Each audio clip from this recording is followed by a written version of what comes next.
Welcome back, my students. Good morning to all of you.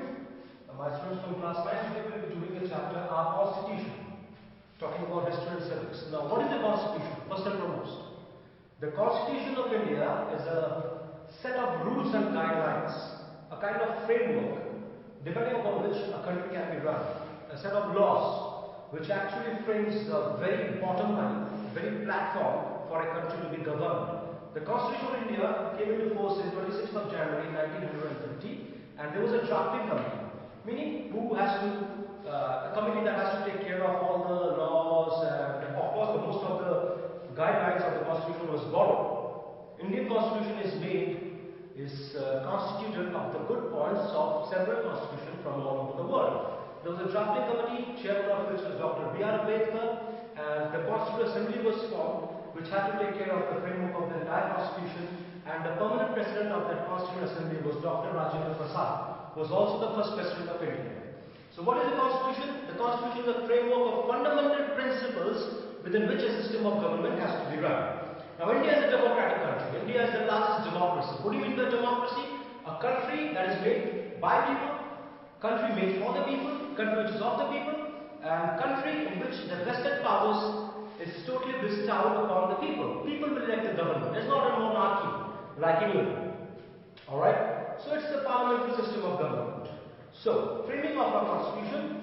Now, significance of 26th of January. 26th January was specially chosen for the promulgation of the Indian Constitution because of its special significance in our struggle for freedom. At its Lahore session in 1929, the Indian National Congress passed the Purna Swaraj or Complete Independence Resolution. So, 26th of January was chosen. Now, Constitution of India has got 395 articles and 8 schedules. Like in 42nd Amendment in 1976, the word socialist was added. I'll come to that later on. Okay? So, first and foremost, the Constitution of India begins like this. We the people of India. First words, we the people of India. We. It's our government, our country, our democracy, having solemnly resolved to constitute India into a sovereign meaning India will have no interference by any foreign powers. India can take its own decision. Socialist means the economy of India will be equally distributed among all strata of society. Okay? Secular. Any Indian can practice any kind of religion. Democratic. Democracy means we will take care of the government, we will form our own government. And republic. Republic means India will have a head of state. So, will guarantee to all of our citizens justice, social, economic, political, liberty of thought, expression, belief, faith and worship, equality of status and of opportunity, and to promote among them all fraternity, assuring the dignity of the individual and the unity and integrity of our nation. Alright, now what was the preamble? Preamble was the introduction to the Constitution. Like when you open a book, you get an index. So preamble was like that. What was the preamble? Preamble is not a legal part of the Constitution, yet in its spirit it is binding upon the present and future government to fall back upon it while framing any laws. Okay, it explains the intent of the constitutional frameworks. In short, preamble sets out the main objectives of the Constitution. Okay, what is guaranteed to the people? Justice, social, economic, political. People of India can always fall back upon the court and expect a fair justice. Liberty, we do have the freedom of thought, expression and speech, provided we do not hurt anyone's sentiments. Equality of status and opportunity will be given to all people regarding the sections, category of schooling, category of employment. Fraternity, we are all brothers, feeling of brotherhood has to be promoted. Okay, now we come to the interpretation of the preamble. The source of authority. We are the source of authority. We the people of India, we are going to take care of our Constitution. This Constitution is for us. We are forming the government. Sovereign state. Sovereign state. Preamble declares India to be a sovereign state. It implies that India is not dependent upon any kind of foreign interference. Socialist, as I said again, equal distribution of economy. Secular, anyone can practice any religion. Democratic, we will form the government. The government will be, government is of the people, government is for the people, government will be by the people. Republic, meaning India will be having a form of government which will be having a head of state. It's not a hierarchy kind of government, no hereditary heir will be there. We will be electing the head of the state. Now we come to important features of the Constitution. Constitution constitution was a written and lengthy document. It was written and it was very, very lengthy. Parliamentary government. India has a parliamentary form of government. The parliament is the supreme political body in India and represents the people of the nation. Federal government with unitary spirit. Federal government. The Constitution of India divides the powers of governments between the central and the state. This is called a constitutional division of power. But Indian Constitution is federal in character. But it has got unitary spirit. That means during the times of emergency, the central can always supervise the actions taken by the state, and state will have to follow that. Okay, so on that note, we'll end this session. We'll come back in the next session talking about universal adult franchise and single citizenship. Alright, see you soon. All the best. Welcome back, my students. Now there are two other features as well. One is single citizenship. Now, the citizenship status is different in India and USA. In India, we have got single citizenship. That means if you are a citizen of India, you will be having the passport of an Indian government. That, say, John Doe is a citizen of India. You will not be having a citizenship card of Bengal or Bihar. Say, I'm from Bihar, Richard Michael Doe. But I'm from India, so my passport will be an Indian passport which I'm categorized under the Indian government. I'll not be having a citizenship card of Bengal. Clear? Now, in America, this thing is different. In America, he or she, say somebody is from the state of Montana. State of Montana, alright? But that person is from America. But that person will be having a citizenship card of Montana as well as America. So he'll be having a dual citizenship card. He is a citizen of the town of Montana, state of Montana, I'm sorry, I beg your pardon, state of Montana, and is also a citizen of the state of the country of the United States. But in India, you are only a citizen of India. You are not a particular citizen of India. Of course you are a particular citizen of the state, but that will not be categorized, that will not be mentioned in your passport. You will not be having a separate card for that. Your separate card will be under Indian government. But in America, your card will be a dual card. One card will be under the state, one under the country. Alright? So this brings an end to kind of gist of our constitution. Your homework will be from question number 1 to 17. Answers to all the questions will be provided. Go through the chapter and see you soon with a new chapter from history, that is the Vedic period. All the best, fight Corona, and take care. Welcome back, my students. Now we will be doing the chapter the Vedic period. Now, in the last class of history we did the Harappan civilization. After the decline of the Harappan civilization, there was a rise of a new civilization, Naya Sabhyata. That was the Vedic period. Vedic period is divided into two stages, the early Vedic period, the later Vedic period. Now, the geographical area of the early Vedic period was around the western tributaries of river Indus. The areas were Gomati, which is modern Gomal, Krumu, modern Kuram, Kuban, modern Kabul, and Savastun, modern Savat. And talking about the later Vedic period, it was around the land between the Ganga and Yamuna. Ganga, Yamuna, Dwab. Okay. The period existed from 500 BC to 1500 BC. Now, Indo-Aryans, Aryaputra, in Hindi or Sanskrit. Indo-Aryans are regarded as the architects of Vedic culture. Although the issue regarding the place of origin of Aryans is still a controversial subject, I don't prefer the pronunciation Aryans, I like Aryans. It is generally believed that the Indo-Aryans were members and descendants of groups living around the Caspian Sea in Central Asia. Okay? What were the sources for the study of the Vedic period? The literary sources. If you want to know about any civilization, you will have to know it from its Sahitya or literature. So we got to know about the Vedic period from the Vedas. The Rig Veda, Samveda, Yajurveda and Atharvaveda. And also from the two great epics, Ramayana and Mahabharata. Ramayana was written by Rishi Valmiki, who was previously Ratnakar Daku. Later on he transformed into Rishi Valmiki. And Mahabharata was written by Ved Vyas. Ved Vyas narrated the script. It was written by Ganeshji. Okay? Now, the Vedas are a collection of religious hymns meant to propagate various gods and goddesses. There are 4 Vedas, as I told you. Historians have been able to establish the chronology of the different Vedas.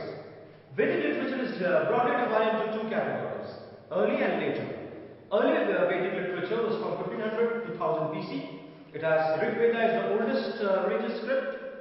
and it has got 1028 hymns. Historians are of the opinion that later Vedic literature was compiled around 1000 to 500 BC in the upper Gangetic basin. Okay? Now Mahabharata, the scene of Mahabharata revolves around the battle of Kurukshetra between the Pandavas and the Kauravas. Pandavas were the children of Pandu. Kunti had 5 children. Yudhishthir, Bhim, Nakul and Sahadev, and Karna was born out of a love lock between Kunti and the sun god. Yudhishthir was born by a love lock between Kunti and Dharma, Bhim, Kunti and Shakti, Arjun, Kunti and Indra, Nakul and Sahadev, Kundi and the Ashwin twins. Dhritarashtra and Gandhari, she was a blind lady. She was not blind, she kept herself blindfolded. Dhritarashtra was blind. They had Duryodhan, Dushasan and 98 more children. Huge fight took place. Lord Krishna was the charioteer of Arjuna, Bhishma Pitama, Dronacharya, Kripacharya. They were fighting for the Kurus, the Kauravas. At the end of the 18 days of battle, the Pandavas won and they took control of Hastinapur as well as Indraprastha. So in Ramayana, Ram goes to Lanka in order to retrieve Sita from the clutches of Ravan. Massive battle takes place. Ram, Lakshman, Hanumanji, Bajrangbali, okay, and they fight against Ravan in the Jeep, Meghnad and all. Now, what are the archaeological sources? Iron artifacts. The discovery of iron implements such as hammers, hatauda, arrowheads, spearheads, saws, etc. belonging to the Vedic period indicate that people had started using iron during that period. Iron was also used to make different kinds of weapons. Pottery, most important, painted grave ware. It was a very fine, smooth and even colored pottery. It was probably tableware used by well-to-do people. It was very smooth and round, made of hard clay. Evidence of the PGW pottery or painted graveware pottery is available from excavation sites such as Hastinapur, I told you, the epicenter of the battle of Kurukshetra, Alamgirpur, Achyatatra, Mathura, Bhagwanpur, Kaushambi, Shravasti. With the combined information gleaned from the Vedic texts and PGW sites, we are able to form an idea of the kind of life the people led during that period. Geographical areas, again I told you, early Vedic period was based around western tributaries of river Indus, Sindh Nadi, Sindh Sabhyata, Govati, Krungu, modern day Koram, Kuba, modern day Kabul, Savastu.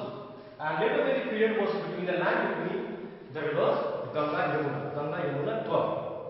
Early Vedic period was 1500 to 1000 BC. What was the economy of the early Vedic period? We'll come to that.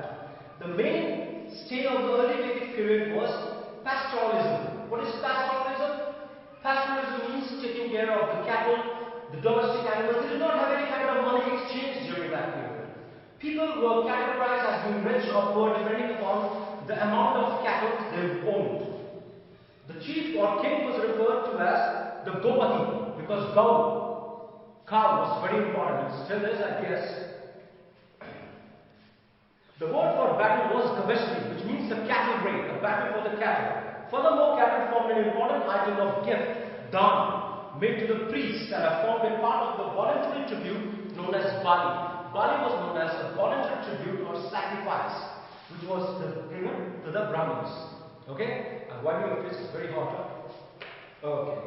Limited resource to agriculture in the late Vedic period suggests its relative unimportance in the early Vedic economy. Market did not exist in the early Vedic period. Exchange of goods took place through the customary practice of giving gifts. Markets did not exist. They exchanged gifts. That was the kind of marketing practice during that period. A gift economy may be understood as an economy where the people bring offerings and gifts to the chief or king, who in turn redistributes them amongst the people. If people wanted to make the king content, they used to bring gifts for the king. And king later on used to distribute that gift amongst their people. Now we will come to the society. Early Vedic society was broadly egalitarian. Differences did exist in terms of rank, age, gender, and to some extent wealth. Although the 4 varnas are mentioned in the Rig Veda, the varna system was not very strictly operational during early Vedic period. The varna system, Brahmins, Kshatriya, Vaishyas, Shudras, it was more existent during the Rig Vedic period. Other social units were the Vish and the Jana. The basic social unit was the male-dominated extended family. Reference to daughter as Dubitra, one who milks the cow, indicate female participation in the productive process. Women enjoyed a very respectable position during the early Vedic period, but the position of women comes down during the later Vedic period, which we will do in the next session. The homework will be from question number 1 to 6, part 1, and answers will be provided as well. Revise the chapters, stay well, God bless you, make us all proud. See you soon.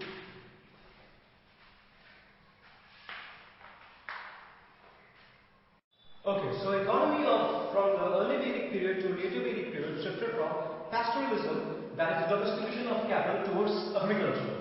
Activities like sowing, cutting, mowing, all these things took place, threshing, and winnowing the grain. There are references to the use of plows drawn by 6, 8, 12 or 24 oxen. While the actual number is not clear, they do indicate an intensification of agriculture. In contrast to the early Vedic times, the later Vedic text refers to many grains like vrihi, rice. Wheat was known as godma. Moong was known as mudgar. Urad was known as masa, etc. Archaeologically, the PGW, painted grey ware settlements show not only an increase in number but also a remarkable stability, which is suggestive of a fairly strong agricultural base.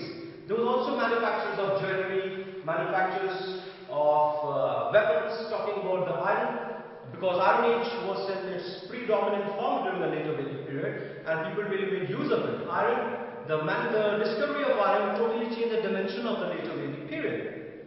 This is evident from reference to ksharnayas or shamyas, which meant black or dark metal. By the end of the later Vedic period, around the 6th century BC, we start getting direct evidences of coins, punch-marked coins, which indicates the monetization of the economy. So first time monetization takes place, which was not there during the early Vedic period. That is exchange of money, manufacture or minting of coins. Society. The major social change evident in the later Vedic period seems to have been the growing importance assigned to the Varna hierarchy. Varna pravitti came into being. Brahmanas, they were the highest ranked religious sect. They used to offer prayers. Kshatriyas, they used to conquer kshetras, areas. So they were the warrior class. Vaishyas, the business class. They used to take care of the trade. Shudras, they were most probably the craftsmen. And they used to do some menial jobs as well. Alright? Now, what is the difference of the society between early and later Vedic period? Early Vedic period, family was the basic unit. It was dominated by a male member. Later Vedic period, class distinctions appeared in the society on the basis of Varna system. Society was divided into 4 castes: Brahmins, Kshatriyas, Vaishyas and Shudras. Early Vedic period, society was more egalitarian, no class distinction. Later Vedic period, occupations became more clearly defined and were associated with specific classes. For example, Brahmins used to do prayers. There were the priests. Economy. The women enjoyed similar rights as men in early Vedic period, but position of women really deteriorated during the later Vedic period. Their position was really subordinate as compared to the position of the male ones. Economy. Main occupation was domestication of animals during the early Vedic period. Agriculture became the main occupation during the later Vedic period. Craft was limited during the early Vedic period, but craft flourished during the later Vedic period. There were no markets during the early Vedic period, but later Vedic period, trade and commerce began in a very organized way. So this is basically a gist of the early and later Vedic period. Do your question and answers properly. Homework will be from question number 1 to 16. Answers will be provided. All the best. Fight Corona. See you all very soon. Stay healthy. Make us all proud. God bless.